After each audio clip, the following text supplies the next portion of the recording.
Let's put our hand over our eyes and just open our eyes. I open my eyes to see the spiritual truth today. And over your ears, I open my ears to hear the spiritual truth today. Now just put your hand over your heart and extend out your arms. I open my heart to receive the spiritual truth today. The spiritual truth that I'm working with today is that every one of us is a naturally compassionate human being. You're naturally compassionate. I'm naturally compassionate. Everybody is naturally compassionate. How do I know that?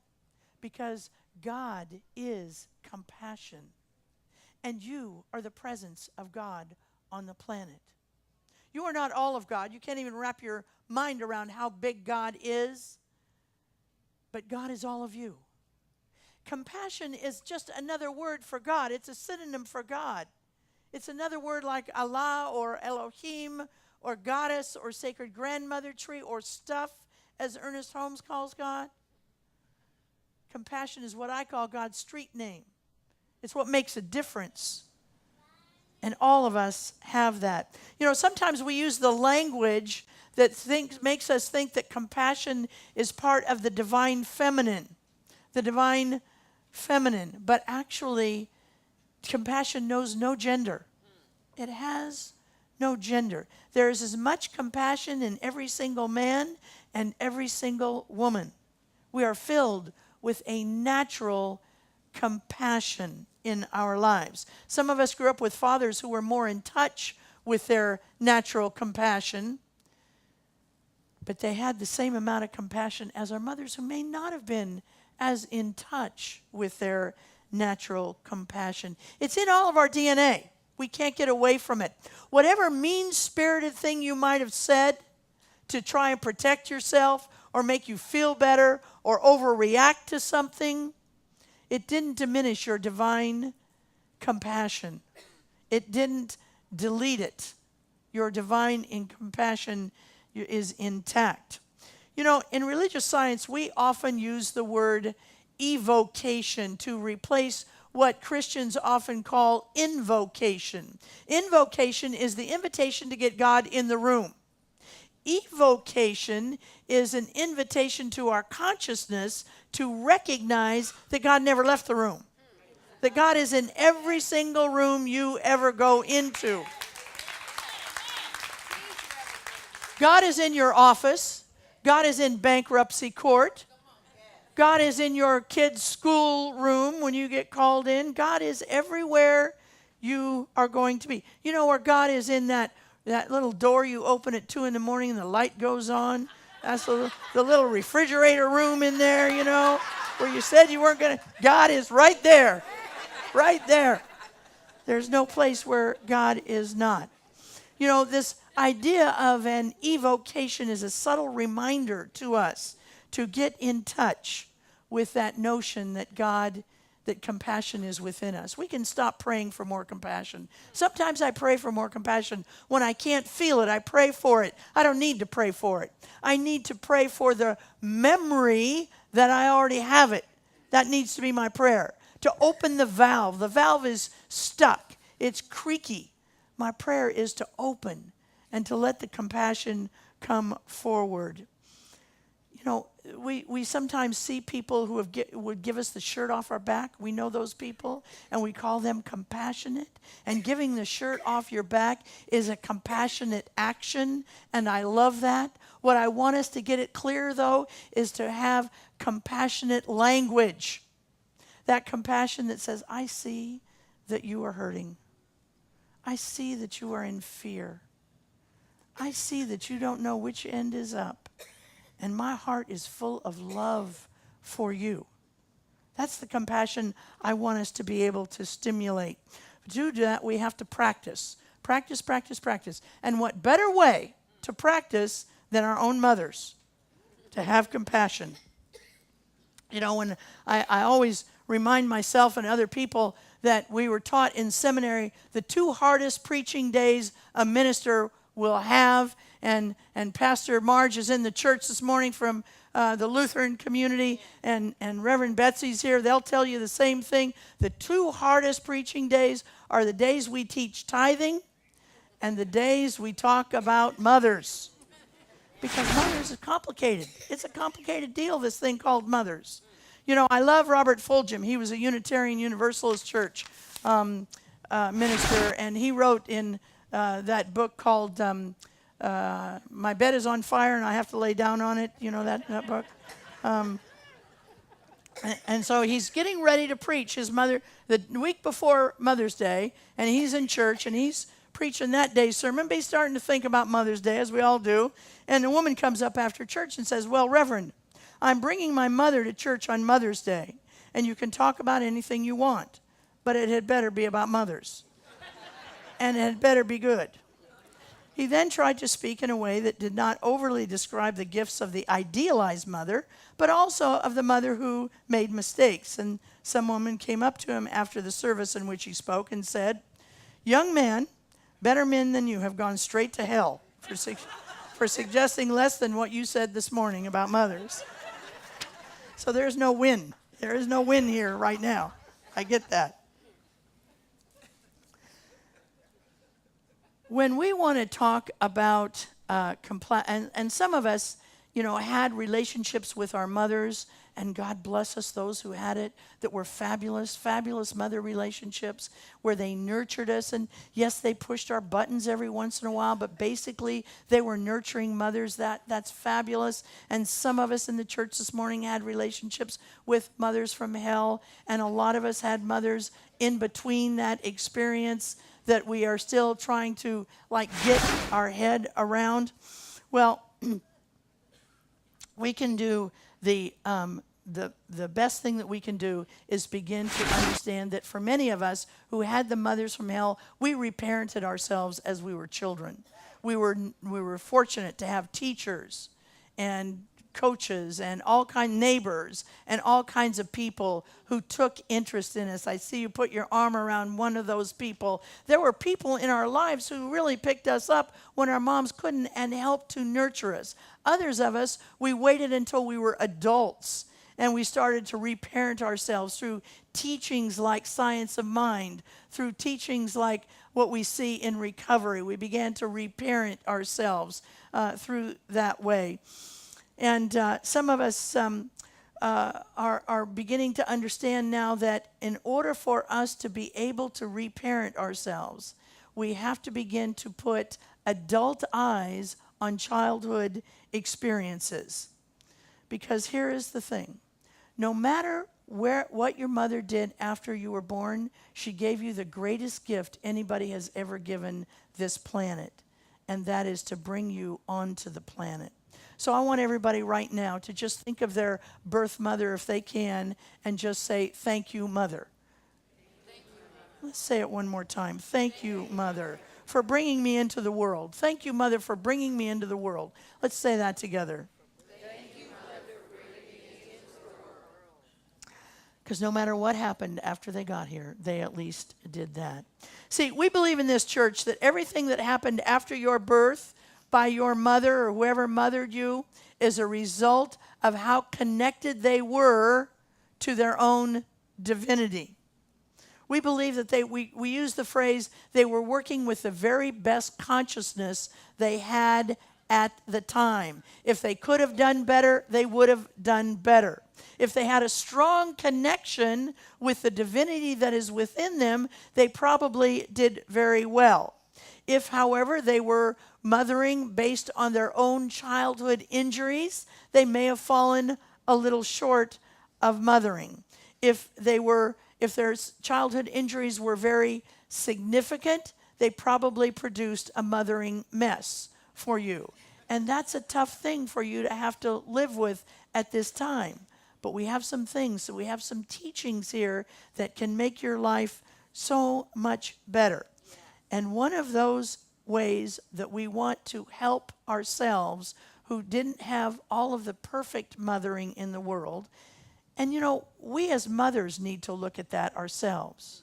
We as mothers need to begin to have compassion for ourselves. There's not a mother in this room who hasn't made some mistakes.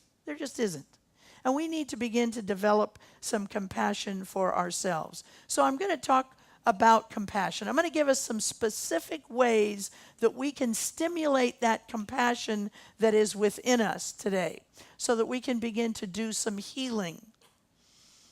But I want to say this, and it's most, if you don't take anything away, take this away today, and that is this. Acceptance is the bedrock on which compassion stands. Acceptance is the bedrock on which compassion stands. You can't rewrite history. So much of us waste time trying to rewrite history in our lives. If we could have done better, if they could have done better, they would have. What happened, happened. There's no question about that. But when we can begin to infuse compassion into those events and those relationships, we will be so much better.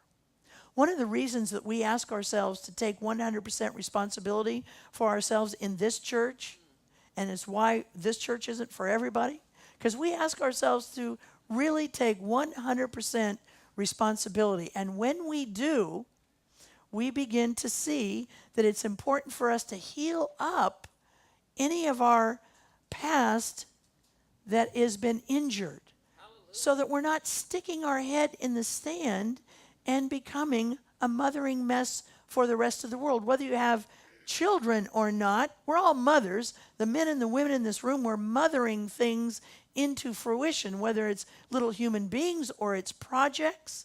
And it's so important for us to heal up the pain of our past so that we can come to the table with a new way of being.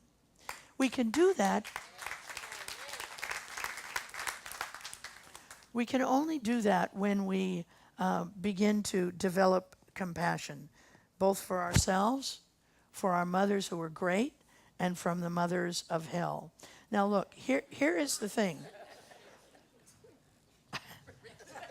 Too strong, is it, for church?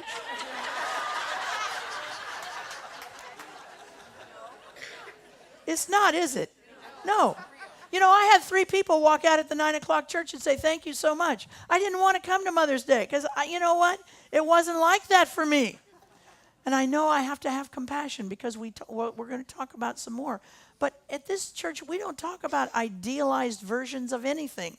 We don't talk about idealized versions of one another. We talk about real things and real people so that we can get to that place. Okay, but anyway, here's the thing.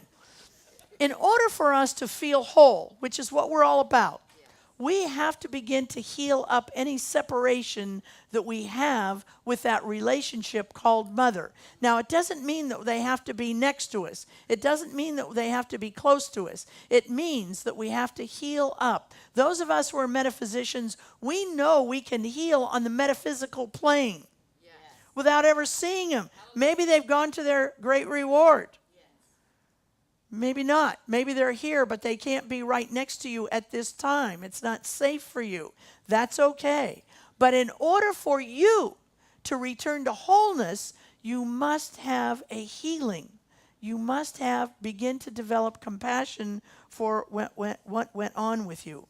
And in order to do that, the first thing you need to know is that acceptance is the bedrock on which compassion stands. So it happened. Don't deny it. Don't get into the story of it, but don't deny it. So I'm going to talk about 4 ways, specific ways we can re-stimulate, we can evoke the compassion that is within us. First one is make sure that you're not drawing conclusions of things that happened in your childhood with childish eyes. You're grown now. And now it's time for us to reflect on that with grown people eyes, whatever event happened. If you were a child of divorce, if you had a custody issue in your family, if you had extreme poverty in your family, whatever it might have been for you that might have made it less than perfect in your child's eyes, we're going to have to go back now as adults and look at it with grown people eyes. The easiest way to do that is take whatever situation that you think was unfair or harmful for you and begin to look at it as if it weren't your parents. Put another name and another face on those people and begin to see if you are as angry with them as you are with your own parents. For instance, I have friends who are going through divorce who are not doing custody all that gracefully. And I wish they were doing it in a different way, but I'm not angry with them. I can see through my eyes their pain and how their pain is getting in the way of their grace.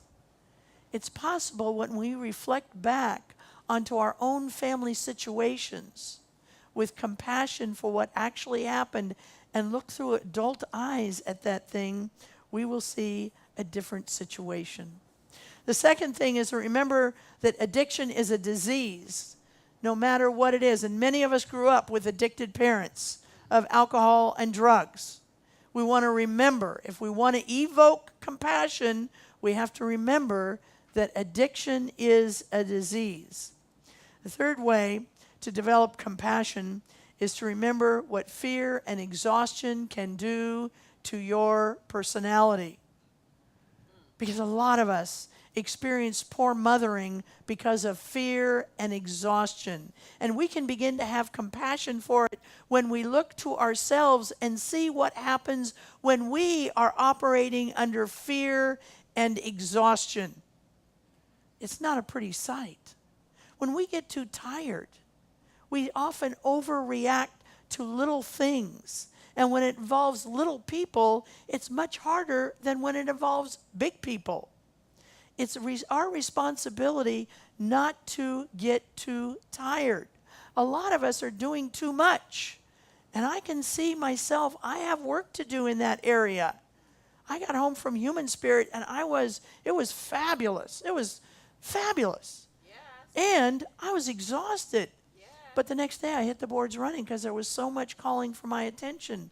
I don't do anybody any favors when I get that tired and exhausted, and you don't either, because you will overreact. You'll walk into a room and people will be talking about you and they'll stop. You know they're talking about you. But what you want to do is just, hey, what they're saying about me is none of my business. Keep moving. But when you are tired and exhausted, you get all up in the mess. When it involved little people, when you were a child and it involved little people, that's when harm comes. But we still do it. So let's make sure that we're getting enough rest. The fourth one is that we begin to understand, and we understand in a really deep, deep way, that when we have compassion for somebody, we're not mixing it up with condoning them. We have compassion, not condoning. See, I say this a lot. Unconditional love does not mean there are no conditions. It means you love them through the conditions. And that's really powerful consideration when we can get into that. See, we are people of choice. We're people of choice. What we don't have a choice of is whether we love somebody. That's our spiritual calling. That's our spiritual responsibility, is to love everybody. Everybody. It's much easier to love the people we don't know than the people who have harmed us or make us crazy or all that stuff. But our spiritual responsibility is to love everybody. But we are people of choice. It is not our responsibility to have them next to us. It's not our responsibility to let them influence us. But it is our responsibility to begin to understand that when we evoke compassion, it's easier for us to fulfill our spiritual obligation of absolutely loving. The most important person, I'm going to quit now because we have more music to do. The most important person to develop compassion for is ourselves. We have to develop compassion for ourselves. It's time for us to Stop being so hard on ourselves, and especially those of us who call ourselves metaphysicians. Don't let's use those terms, oh, I better have a better thought. Oh, my life isn't good because, I did this or that. No, let it go. Now, we know we have power. We have power to make our lives better. We have power to make our health better. We have power to make our finances better. We have power to make our relationships much better. We have that power. And we can make the choice to do it. But it's not the choice, the purpose of the choice is to not get hooked back up in old stories. And it's not to shame and blame ourselves when we slip. Metaphysicians are great at that. We're great at that. Oh, if I only thought better, I'd be rich. Well, that's true. But you will never get thinking better if you're thinking about what happened before. See, it's so important that we begin to take these concepts that we teach here, these concepts like abundance. You grab onto that. You want to make your life better? That's your choice. Grab onto that and begin to think of nothing but that. And that will make your life better. Not only in money, but in all kinds of ways. Well, I'm going to quit now, but I want to just say this one last thing.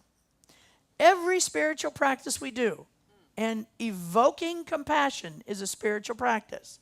Every spiritual practice we do takes practice. That's why it's called practice, not perfection. It takes us time to keep doing it and doing it and doing it and doing it.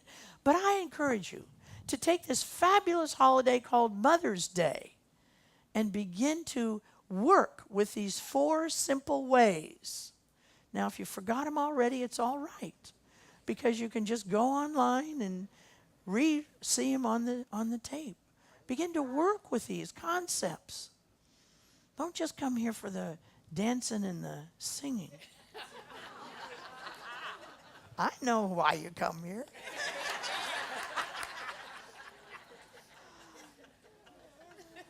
Come for the teaching too, because your life is wanting to soar. All right, let's take this message into prayer, knowing that there is only one mind, one heart, one love, and that one love is God, infinite intelligence, divine wisdom, compassion, sweetness. That's what God is, and that's what we are. We simply let it out of its cage. I give thanks. I release this word into the law, and together we say, and so it is.